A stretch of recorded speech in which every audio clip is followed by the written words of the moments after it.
पिंटू एक chocolate factory में काम करता था। वो बहुत मेहनती था, इसीलिए उसके बॉस उससे हमेशा खुश रहते थे। पिंटू भी अपनी कंपनी के लिए पूरी लगन से काम करता था। पिंटू, मैं तुमसे बहुत खुश हूँ। जब से तुमने हमारी फैक्ट्री में काम करना शुरू किया है, हमें 2 गुना फायदा होने लगा है। मुझे तो लगता है तुम हमारे लिए लकी हो। अरे नहीं सर, ऐसा कुछ नहीं। मैं तो सिर्फ अपना काम करता हूँ। हाँ हाँ, वो सब ठीक है, पर मेरे पास तुम्हारे लिए एक खुशखबरी है। कैसी खुशखबरी सर? मैं तुम्हारी सैलरी बढ़ा रहा हूँ। मैंने सुना है तुम बहुत समय से अपना घर लेना चाहते थे। अब तुम जल्दी ही अपना घर ले पाओगे। ये सुनकर पिंटू की खुशी का ठिकाना ही नहीं रहा। वो जल्दी से अपने घर चला जाता है और अपनी पत्नी सीमा से कहता है, सीमा, एक बहुत अच्छी खुशखबरी है। अच्छा, और वो क्या? आज तुम्हारे बॉस ने फिर से तुम्हारी तारीफ करी क्या? नहीं नहीं, उससे भी बड़ी खुशखबरी। अब हमें इस किराए के मकान में नहीं रहना पड़ेगा। हम तब से अपना खुद का घर लेना चाहते थे ना।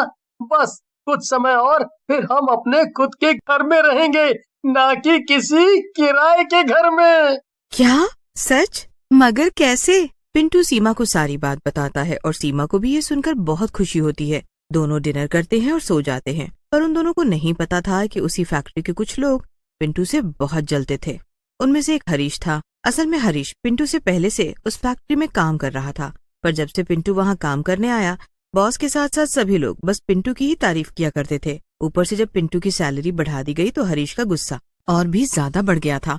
अगले दिन सुबह सुबह पिंटू नौकरी पर आ जाता है और हरीश उसका इंतजार ही कर रहा था। हरीश पिंटू के पास एक मिठाई का डब्बा लेकर आता है और उससे कहता है, पिंटू भैया, ये लो मिठाई का डब्बा। मेरी बेटी की शादी तय हो गई है। मैं सबसे पहले मिठाई तुम्हारे लिए ही लाया हूँ। तुम इतने खास जो हो मेरे लिए।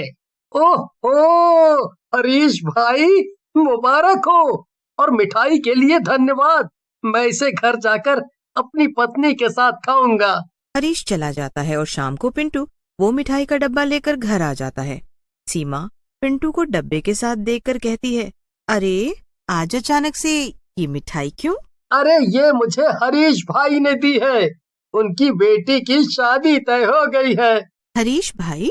मुझे तो लगता है वो आपको पसंद नहीं करते, पर आज अचानक से ये मिठाई क्यों? अरे नहीं नहीं, ऐसा कुछ नहीं।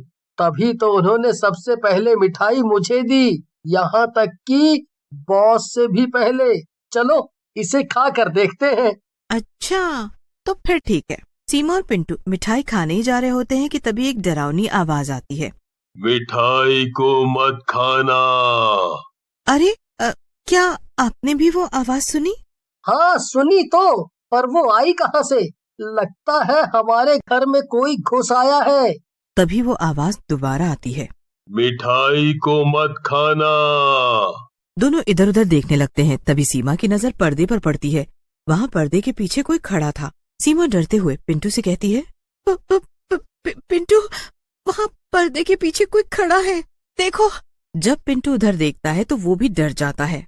कौन है वहाँ? बाहर आओ, वरना हम पुलिस को बुला लेंगे।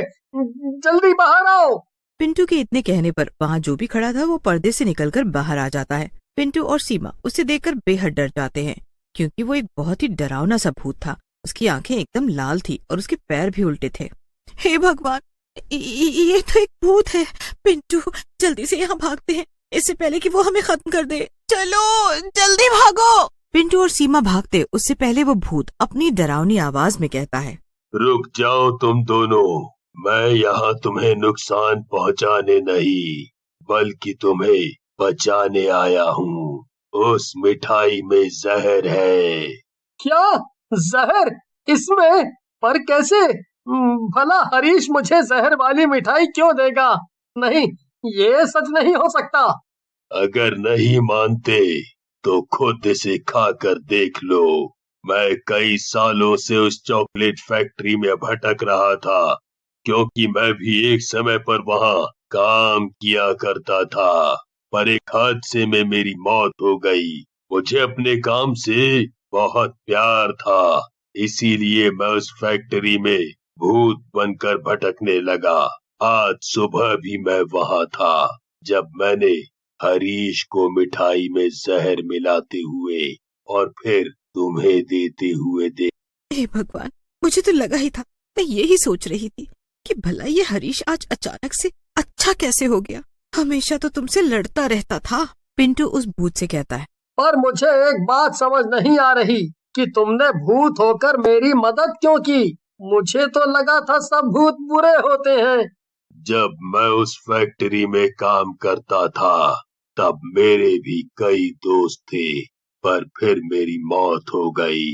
मरने के बाद मैं अक्सर वहाँ अपने दोस्तों को देखकर खुश हो लिया करता था, पर फिर वो सब भी धीमे धीमे कहीं और चले गए और मैं एकदम अकेला हो गया। तुम भी मेरी ही तरह मेहनती हो और तुम्हें अपने काम से प्यार है। मुझे बस तुम्हारे लिए बुरा लगा, इसीलिए मैंने तुम्हारी मदद की। तुम्हारा बहुत बहुत शुक्रिया भूत। और हाँ, आज से हम दोस्त हैं। मैं तुमसे हर रोज फैक्ट्री में मिलूंगा। भूत वहाँ से खुश होकर चला जाता है। सीमा पिंटू से कहती है, अरे ये क्या किया तुमने, भूत को दोस्त बना लिया। तुम भी ना अजीब हो, ये तो बिल्कुल शेर को पालतू जानवर बनाने वाली बात हो गई। पता नहीं कब वो भूत तुम्हें ही मार दे। पिंटू और सीमा खाना खाकर सो जाते हैं। अगले दिन जब पिंटू फैक्ट्री पर जाता है तो उसे जिंदा देखकर हरीश को बहुत गुस्सा आता है। अरे ये क्या, ये पिंटू जिंदा कैसे बच गया मेरी जहर वाली मिठाई से। कोई बात नहीं, एक बार मेरा वार खा ली जा सकता है पर बार बार नहीं। इसे तो मैं मार के ही दम लूंगा। पर हरीश को नहीं पता था कि भूत उनकी सभी बातें सुन रहा था। भूत हरीश पर नजर रखने लगता है। हरीश जाता है, चुपके से फैक्ट्री में बनने वाली कुछ महंगी चॉकलेट चुराकर पिंटू के बैग में रख देता है। मैं इतने साल से थोड़ी थोड़ी चॉकलेट चोरी करके घर ले जाता था, पर यहाँ पर किसी को पता नहीं चला कि वो चॉकलेट चोर है कौन। हरीश खुद से ये सब कहकर फिर जोर जोर से शोर मचाने लगता है, जिससे कि फैक्ट्री में काम कर रहे सभी लोग, यहाँ तक कि बॉस भी वहाँ आ जाते हैं। सुनो सुनो, सुनो, सब जल्दी आओ, मेरे पास एक बड़ी खबर है। सब सुनो, सब यहाँ। अरे क्या हुआ हरीश, तुमने इतना शोर क्यों मचा रखा है? तुम्हारी वजह से लोगों को काम करने में परेशानी हो रही है। अरे बॉस, आप जब सुनोगे कि मेरे पास कैसी खबर है, आप मुझसे जरूर खुश हो जाओगे। अच्छा, वो क्या, जरा बता भी दो अब। पर अगर तुमने मेरा और बाकी सबका समय बर्बाद किया तो अच्छा नहीं होगा हरीश। अरे बॉस, मैंने पता लगा लिया है कि इतने सालों से फैक्ट्री की महंगी चॉकलेट कौन चुरा रहा था। क्या सच में? कौन है वो, जल्दी बताओ। वो और कोई नहीं, ये पिंटू ही है। ये सब तुम क्या कह रहे हो हरीश? तुम्हारा दिमाग तो ठीक है, मैं भला चॉकलेट क्यों चुराऊंगा? हो हरीश, तुम पागल हो गए हो क्या? मुझे पिंटू पर पूरा भरोसा है, जरूर तुम्हें कोई गलतफहमी हुई है। पिंटू अपना बैग ले आता है और सबके सामने उसे खोलने लगता है।